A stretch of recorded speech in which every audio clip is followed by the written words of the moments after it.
Alright, we're back here with ticket 7732. This microtuner has been cleaned up, put back together. You'll see we've left the grub screw out, and I'll come back to the moment. For now, just look at this. I'm really putting a lot of force into here. We've cleaned up all of that double play. All of that wobble, there's absolutely none left in there. So we've put our ring back in there. We've got some grease in there at the moment. We're going to give this a test play, I think, before we adjust this too much further. But we're going to play a game of watch the peephole here, and let's go back. We're going to dial this microtuner back to where it was. Oh, there we go. So you can see that thread moving through that locking screw here. We're unscrewing. Oh, we're almost there. Get the teeth back in.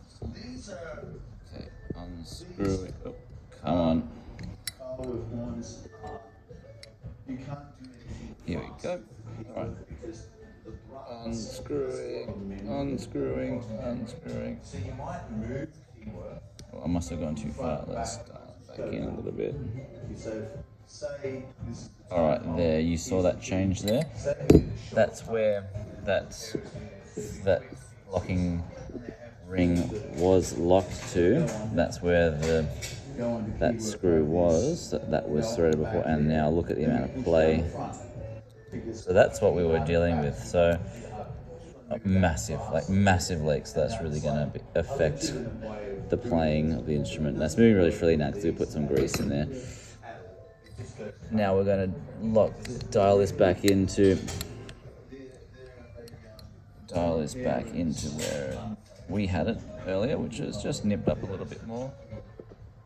So maybe between an eighth and a quarter of a turn there, not too much more than what it was. And we could go a little bit further. Maybe it was a full quarter. There we go. So about a quarter turn further than what we had it just then. About a quarter turn from where it was when it came into the shop. And look at that.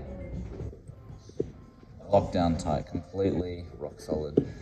So we're going to call that resolve there. Now it'll be a question of whether we re-drill into that locking nut again and replace the screw, or do we leave it and rely on the tension on the thread of the tensioning ring. I always lean towards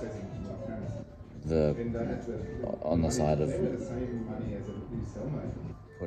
making less mark on the instrument. So it was my vote, it was my sax. I would leave it as is and just come and get it retensioned if I ever needed to. If it ever did loosen, it's a very quick, easy job to retension. Clean screw stuff there. But I think we'll go with customer direction on this. Do we drill and then tap and then make a new screw, or source a new screw and lock that into where it is now? Might be a little bit over-engineered. But there we go. Very happy with that.